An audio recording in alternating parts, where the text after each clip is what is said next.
Hujambo mtazamaji popote pale ulipo, tunatumai kwamba Jumatatu yako imekuwa ikikuendea vema. Mimi naitwa Gladys Mungai. Kwanza tupate vidokezo.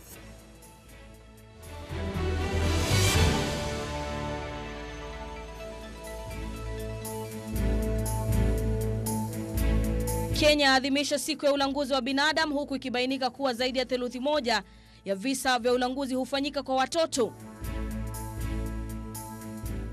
Licha ya kuwa na umri wa kustaafu, Stephen Kigoro ajitetea kwamba umri sio kikwazo kwa yeye kuhudumu kama mwenyekiti wa tume ya huduma kwa umma. Mheshimiwa Korosha, I feel makes me suitable to continue serving my country. Wakenya kulipa ada ndogo ya umeme baada ya shirika la kusambaza umeme kusawazisha ada zake kuanzia Agosti. Naona kwamba ni vizuri kuondolea hiyo deni ambapo itapunguza gharama ya stima itakuwa juu. Na kwa mara ya kwanza taifa la Zimbabwe lafanya uchaguzi bila jina la Robert Mugabe katika karatasi za kupigia kura.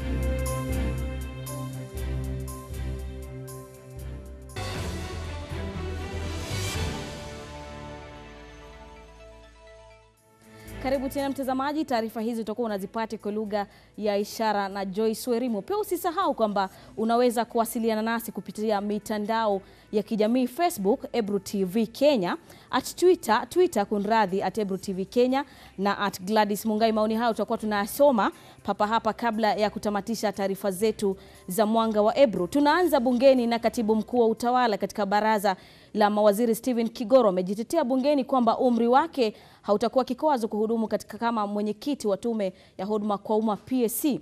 Kigoro mwenye umri wa miaka 60 amesema kuwa anayo tajriba ya kutosha kuongoza tume hiyo iwapo kamati ya bunge kuhusu utawala itamuidhinisha. Jeff Haimba anakupa taarifa hiyo. Zoezi la kumpata mrithi wa aliyekuwa mwenyekiti wa tume ya huduma kwa umma PSC Margaret Kobi imefikia kileleni. Stephen Kirogo aliyewapiku wenzake 10 na kuteuliwa na Rais Uhuru Kenyatta kujaza pengo la Kobia, leo alikuwa mgeni wa kamati ya utawala na usalama bungeni angalau kueleza ni nini atakachofanya iwapo atatoa mamlaka. How will you ensure public service is effective and efficient? Productivity will be a number one focus. The public service has to be motivated, because without motivation, we cannot get the optimal output and production from any worker. Kirogo alitokwa na kijasho jembamba mbele ya kamati ya swali kuhusiana na umri wake lilipoulizwa, kwani ana miaka 60 umri wa kustaafu. You are either already 60 or about to turn 60. Why do you think you can still be the chair of the public service that sets the standard that a public servant must be 60? Retire other people at the age of 60. The experience I have gathered working within the public service, when I have traversed this country, I know for certain what the particular needs of the citizens are, and more in the capacity of Assistant Secretary to the Cabinet. Kando na umri, kizungumkuti katika mahojiano yake swala la maafisa wa serikali kupigwa msasa kuhusiana na maisha yao pia ilikuwa sehemu ya mahojiano hayo. We are at the moment as a country in a situation where the president has given an instruction on lifestyle audit being conducted on all members of the public service, for example. We have seen resistance. The lifestyle I have endeavored to give to them will not be disrupted. And I think it is part of continuing that culture of scrutiny, because when you go into the public arena, then accept scrutiny as a lifestyle. Tume ya PSC kwa muda imekumbwa na masaibu makubwa kwa kupigana na swala la ufisadi na vile ukabila. How are you going to address the issue of ethnic? The requirement for regional balance, the requirement for gender balance, the requirement that someone from a marginalized situation can get an opportunity. How are you going to address the issue of cost workers? The answer is, Chair, in automating as quickly as possible public services. Iwapo ataidhinishwa, Kirogo atachukua nafasi ya Margaret Kobia aliyeteuliwa na Rais Uhuru Kenyatta kama waziri wa huduma kwa umma, masuala ya vijana na kijinsia. Nikiripotia Mwanga wa Ebru, jina langu ni Jeff Haemba. Haya basi, Jeff Haemba hapo mtazamaji, na taarifa Stephen Kigoro ambaye ameteuliwa kuwa mwenyekiti wa tume ya huduma kwa umma. Kumbuka wa Kenya, asilimia ya vijana 41 hawana kazi nchini. Kumbuka huyu aliyeteuliwa ana zaidi ya miaka 60. Haya basi, tuende kwa taarifa inayomgusa mwananchi wa kawaida. Na agizo la tume ya kuratibu kawi nchini ERC la kuondoa ada ya kila mwezi kwenye stima imepokelewa vyema na Wakenya wa tabaka mbalimbali. Wale tulioweza kuzungumza nao wamesema kwamba hatua hiyo ya ERC ni ya njema na huenda ikapunguza mzigo katika matumizi ya kila siku kule nyumbani. Kulingana na wao, tume hiyo ya ada ya 150 iliyotozwa kila mwezi imeondolewa ili kuhakikisha kwamba mteja analipa kile anachokitumia tu. Hebu tazama. Inaweza saidia kwa sababu unapata ya kwamba unapofika end month imefika na inafaa ulipe stima, inabidi ya kwamba ulipe zile charges kwanza, yani unalipia zile deni ambao uko nayo ndio kwamba ili upate tokeni zingine. So mimi naona kwamba ni vizuri kuondolea hiyo deni ambapo itapunguza gharama ya stima itakuwa juu, ambapo ni jambo la maana ambapo wamefikiria kulitengeneza, kwa sababu unajajiwa 300 ndio ili uwe na stima kwako, na hilo ni jambo ambalo kama wazazi unapata kwamba linaturudisha chini sana. So mimi nafurahia kwa vile wameondoa zile charges ili stima irudi tu kulingana na ile kiwango ile ambayo ilikuwa inatumika pale awali. Itasaidia kupunguza bei ya matumizi. Tuseme kama stima mimi ninatumia, napata na save 200 a day. Nikiwa na hii 200, nijue ni 10 bob ndaweka ya stima, alafu 40 bob nitaweka saving, alafu hii ingine nitajua venye nitalipa at least to reduce. Alafu anatuambia kama ninataka kuingia kwa nyumba, tunajua maximum ya stima token iko pesa fulani, hii yenye si ya token iko pesa fulani, mtu nakaa ukijua. Asa watu ambao unakuta wengine wanakaa kwa villages. Sasa unakuta mtu kama huyo, unajua kimwekea hiyo karama ya juu, huyo mtu hawezi kujimudu. Asa unakuta hata kazi yenye anafanya kazi ambayo ni ya chini. Sasa wakiweka hiyo malipo ya juu, unakuta huyo mtu pia anakuwa na uzito fulani.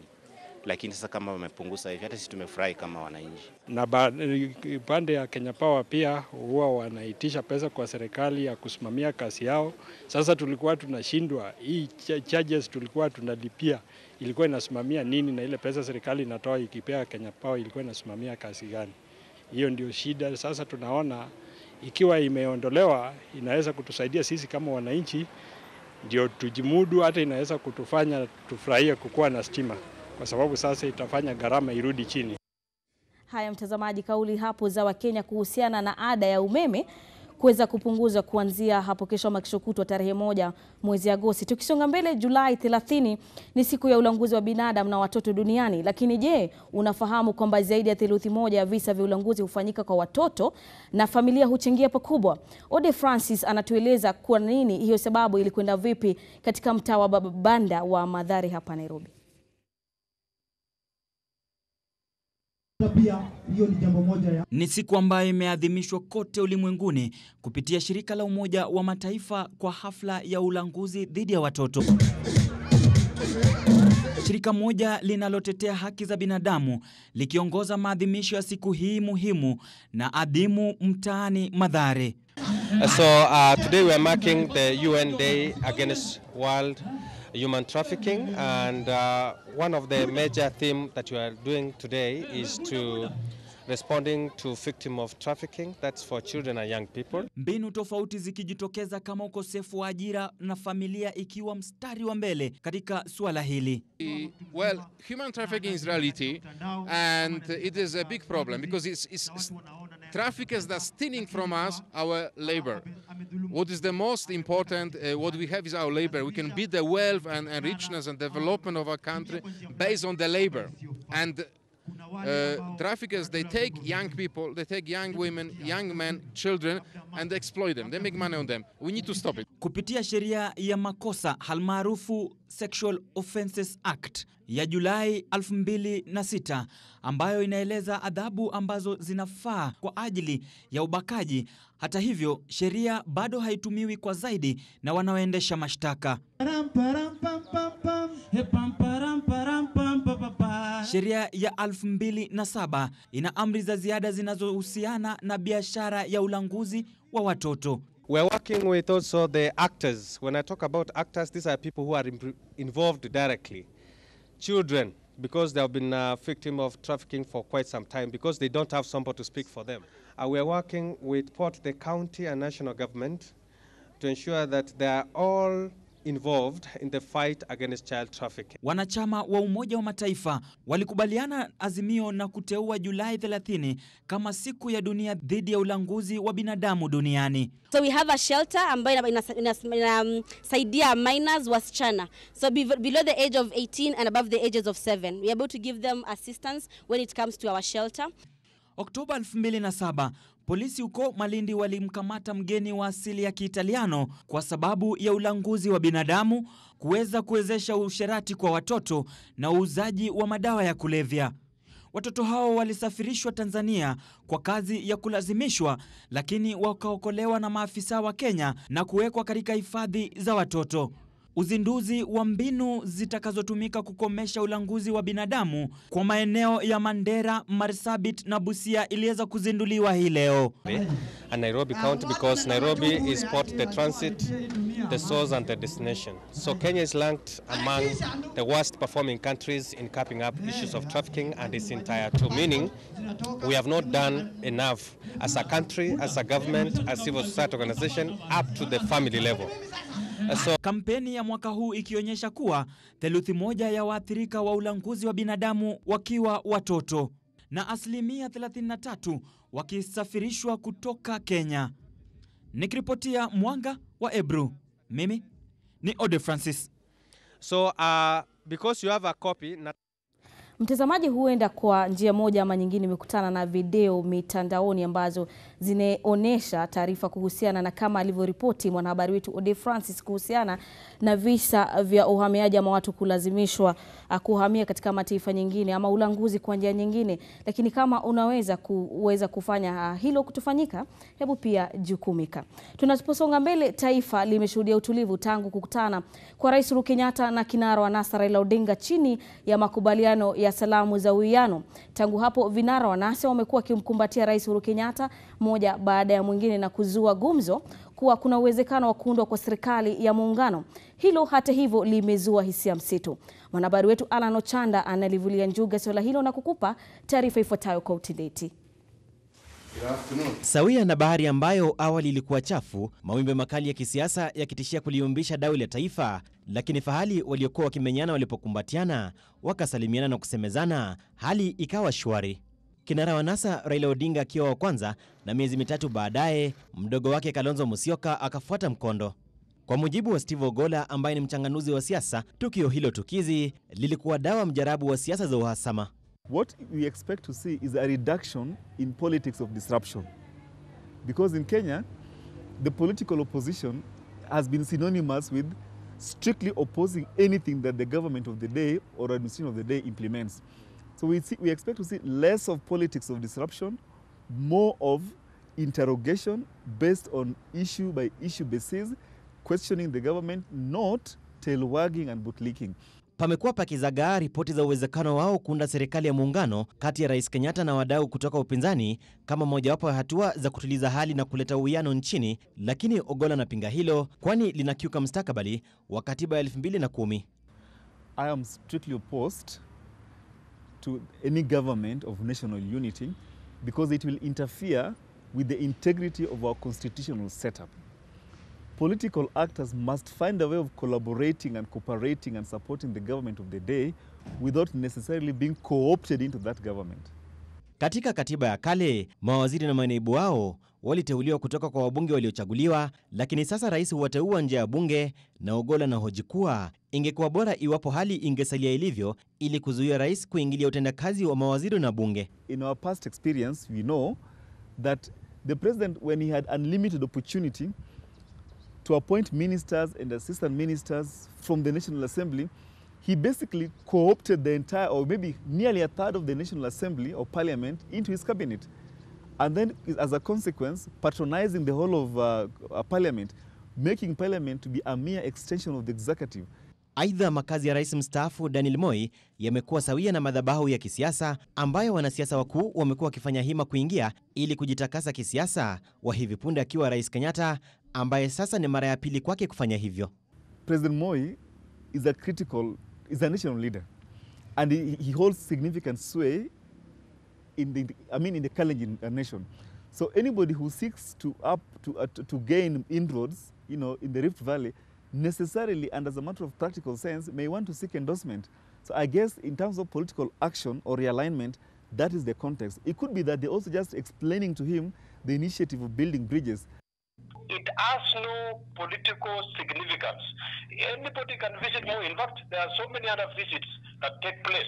But if Gideon Moi is using the visits to gain political mileage, I think he is mistaken, because the voting does not take place in Kabarak. It is the people who have the votes.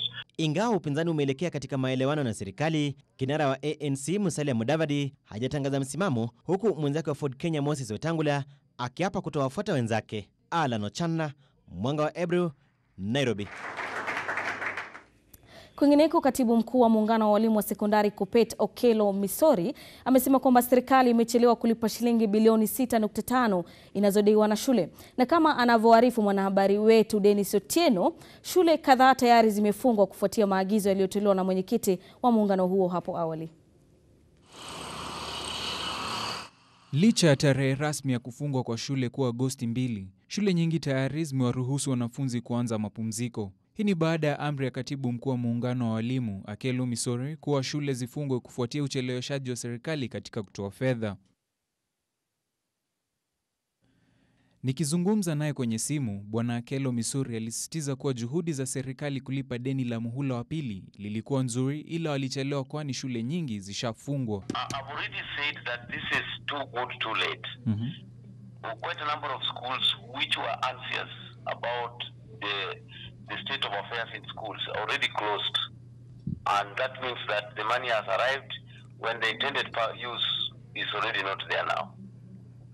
But I'm also reading mischief on the part of government, because we are now going to the last phase of the year, and that is third term, where the examinations will be conducted. If there is a apparent move by the government now not even to pay the third term disbursement. And take note that this 6.5 billion is just 17% of what was supposed to be this term's disbursement. Already the term has closed, and some of the schools were under threat of auction. It will only go to manage debt, but it may not be useful for the intervening term, which is that term, a very critical term because of exams. Katika taarifa iliyotolewa Jumapili jioni na Wizara ya Elimu, wizara ilidokeza kuwa imelipa takriban bilioni 6.5 zinazodaiwa muhula wa pili. Kutoka kwa asilimia 30 waliotumiwa na serikali, wizara tayari imelipa asilimia 11 ya fedha za elimu bila malipo katika shule za upili. Katika mgao huu, kila mwanafunzi anafaa kupokea shilingi 22,240. Kulingana na Okello, serikali ilitakiwa kutoa fedha hizo kufikia Ijumaa wiki jana, la sivyo shule zisalie kufungwa. We are asking the government to come out, especially the Minister for Education, Amina Mohamed. She is not making any comment about this issue, and we wonder where is she. They must assure Kenyans that this money will be in schools by closure of business today. Otherwise, we shall tell our teachers to close schools by Friday. Shule zote zinahitajika kupata asilimia 50 ya fedha katika muhula wa kwanza, asilimia 30 muhula wa pili na asilimia 20 muhula wa tatu. Hii si mara ya kwanza shule nyingi nchini kukumbwa na matatizo ya kifedha. Mnamo mwezi wa Mei mwaka jana, chama cha walimu kiliandikia Wizara ya Elimu kulalamikia kucheleweshwa kwa fedha katika shule husika nchini. Dennis Otieno, Mwanga wa Ebru. Kimataifa ni kwamba kwa mara ya kwanza taifa la Zimbabwe limefanya uchaguzi bila jina la Robert Mugabe katika karatasi za kupigia kura. Mibabe wanaomenyania kiti cha urais ni Emmerson Mnangagwa wa chama cha ZANU-PF na Nelson Chamisa wa chama cha MDC kunradhi. Ripoti yetu Purity Nelima ana mengi zaidi. Robert Mugabe ambaye ni kiongozi mwanzilishi wa Zimbabwe alitimuliwa katika mapinduzi mwaka jana baada ya kuwa madarakani kwa takriban miongo minne. Wagombea wakuu katika uchaguzi wa urais ni kiongozi aliyepo Emmerson Mnangagwa wa chama tawala ZANU na kiongozi wa upinzani Nelson Chamisa. By 2023 we must be the jewel of Africa. Mugabe hii leo ameapa kuwa Mnangagwa hataiona kura yake kwani ni yeye aliyechangia pakubwa kufurushwa kwake. I can't vote for those who have caused me to be in this condition. I have also said my Mjuru and my Kupe don't offer very much.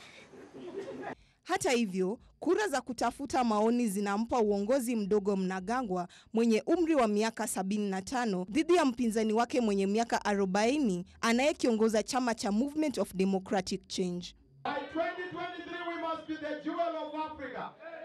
Chamisa kwa upande wake alikuwa mbunge akiwa na umri wa miaka 25, huenda akawa kiongozi mwenye umri mdogo nchini.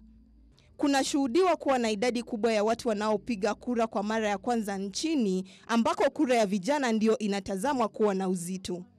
Purity Nelima, Mwanga wa Ebru.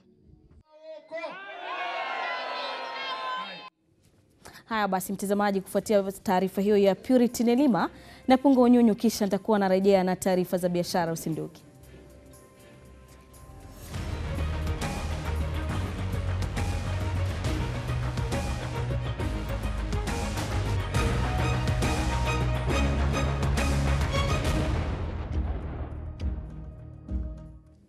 Karibu. Biashara ya matunda hufanya vyema hasa katika maeneo ya miji mikubwa na ile miji midogo, lakini hata hivyo taswira ni tofauti katika eneo la Masara, kaunti ya Migori ambapo kuna uhaba wa biashara ya matunda huku watu wengi wakijishughulisha na uchimbaji madini. Mwanahabari wetu Victor Muturi anatuletea taarifa kuhusu biashara ya nanasi katika eneo hilo. Mtazamaji, mahali popote ulipo ni kwamba niko katika eneo la Masara lililoko katika kaunti ya Migori. Kwa kweli katika pitapita zangu nimeweza kukutana na jamaa ambaye kwa kweli ndiye wa kipekee ambaye anafanya biashara ya kuuza nanasi. Kwa hivyo atatuambia jina anaitwa nani na pengine alianza lini kazi ya kuuza nanasi. Je, waitwa nani kaka? Mimi naitwa Yona Fabian. Yona Fabian. Kwa kweli biashara hii naona kwamba ni wewe peke yako unafanya katika maeneo ya Masara. Nini kilikuvutia? Kilichonivutia ni kwamba nilipotembelea maeneo ya Masara hapa niliona wachimbaji wadogo wadogo hawana shida ya kupata matunda. So nilivyoangalia vizuri nikaona kwamba wanahitaji wale matunda. Sasa kwa kule ambako nilikuwa naishi zamani niliona kwamba matunda yanapatikana aina ya pineapple. Sasa nikaona kwamba ni vizuri niwaletee wao wanakula, kwa sababu kwa shughuli wanayoifanya ya uchimbaji vile vile huwa wanatumia muda mwingi kuponda mawe, wanakuwa na vumbi, unaona? So ile vumbi wa kila matunda kama pineapple inasafisha. So kilichonivutia ndio hicho. Huwa nauza kiasi, nikileta labda nanasi 500 naweza nikauza nanasi 300 au 200. Kesho yake pia nauza hivyo hivyo. Kiwastani sio mbaya sana, inaridhisha. Na nanasi unatoa wapi? Hizi nanasi natoa Tanzania. Sehemu ipi? Nanunulia sehemu ya Sirari. Hivi kwamba huko Kenya pengine hatuna kilimo cha nanasi vipi? Huku Kenya hamna kilimo cha nanasi kwa sababu nanasi zinazopatikana Kenya ni ndogo ndogo. Hazina kiwango, yani ni ndogo ndogo. Kwa hiyo hizi ambazo zinatoka Tanzania ni nzuri, watu wanazipenda kwa sababu ni tamu, zina maji. Naam, wataalamu wanasema kwamba nanasi, yale madini ya nanasi huwa kwa kweli yanaongeza nguvu za kiume. Ni kweli jambo hilo? Hiyo ni kweli kabisa. Alafu pia inaongeza kumbukumbu, huwezi kusahau. Alafu pia inasafisha figo. Kwa hiyo kila nanasi unakuwa vizuri. Unakuwa vizuri. Inapunguza sumu mwilini kwa sababu sasa hivi pia vyakula tunavyokula vina chemical. Kwa hiyo inasafisha, ni nzuri. Basi mtazamaji amekuwa ni jamaa shupavu kabisa Beli. Nimeweza kupata pia baadhi ya wateja ambaye pia naye atatuambia anaitwa nani, pengine anatuambia ameweza kutumia nanasi kwa muda upi. I'm Steve Mondi, graduate from the University of Nairobi. I did journalism and communication and I'm a resident here. This stuff was part of my fee. And mnazi is such a big stuff. Mnazi. It's such a big stuff here. And tunashukuru, si wote tunasema like imetuelimisha. It's part and parcel of our livelihood. Baadhi ya mashabiki wa runinga ya Ebru ameweza kuninunulia nanasi nami niweza kuenda kutumia pale nyumbani. Basi kutoka kwangu sina la ziada na kuacha tu na mpiga picha aweze kuonyesha baadhi ya biashara ambazo zinaendelea katika maeneo haya. Jina langu ni Victor Muturi.